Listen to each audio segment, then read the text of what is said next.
In a triangle PQR, angle R equal to 62, the perpendicular bisector of PQ at S meets QR at T. If angle TPR equal to 38, what is the measure of angle PQR?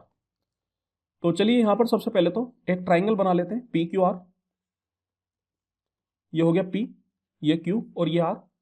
Angle R अपन को दे रखा है 62 और यहां पर जो PQ का perpendicular bisector है वो बोला जा रहा है कि S पॉइंट पर है और QR को T पर मीट कर रहा है, तो ये हो जाएगा T। अब देखिए परपेंडिकुलर बाइसेक्टर है मतलब ये वाला एंगल 90 डिग्री होगा और दूसरा ये जो PQ लाइन है इसको बाइसेक्ट करेगा, दैट मीन्स कि जितना QS होगा उतना ही अपने पास PS हो जाएगा, तो ये दोनों बराबर हो जाएंगे। यहां पर अपन को सबसे पहले इसको ज्वाइन कर लेते हैं। तो ये जो एंगल TPR है ये अपन को दे रखा है 38 और अपन से एंगल PQR पूछ रहा है, मतलब ये वाला एंगल, इसको मैं थीटा मान लेता हूं।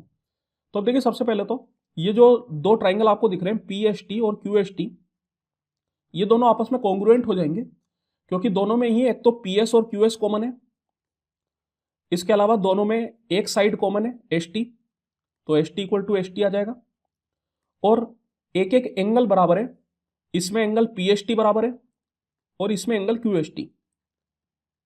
क्योंकि देखिए अगर PST 90 है तो ये वाला भी 90 होगा, बिकॉज जो पूरी लाइन होती है वो हमेशा 180 डिग्री का एंगल सबटेंड करती है, तो बाकी अगर ये 90 है तो बाकी भी 90 होगा। तो मैं बोल सकता हूं कि दो साइड और एक एंगल बराबर है, तो एसएस क्राइटेरिया से ये दोनों ट्राइंगल क्या हो गए, कॉन्ग्रुएंट प्रूफ हो गए। अगर दो ट्राइंगल कॉन्ग्रुएंट है तो जो उनके करस्पॉन्डिंग एंगल होते हैं वो बराबर होते हैं। अब आप देख सकते हैं कि एसपीटी के लिए जो करस्पॉन्डिंग होगा वो एसक्यूटी होगा, दैट मीन्स कि अगर एसक्यूटी थीटा है तो फिर ये भी थीटा होगा। अब यहां पर मैं बोल सकता हूं कि किसी भी ट्राइंगल के तीनों कोण का सम 180 डिग्री होता है, तो अगर आप ट्राइंगल PQR की बात करेंगे तो ट्राइंगल PQR में एंगल Q हो गया थीटा, एंगल P हो गया थीटा प्लस 38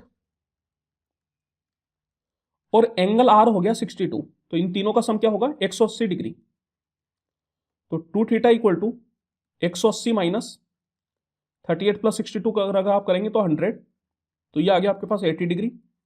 2 से अगर आप कैंसिल आउट करेंगे तो 40 बार में, तो थीटा आ गया 40 और अपन को यहां पर थीटा ही निकालना है। थीटा क्या है PQR, तो क्या आ जाएगा ऑप्शन नंबर डी।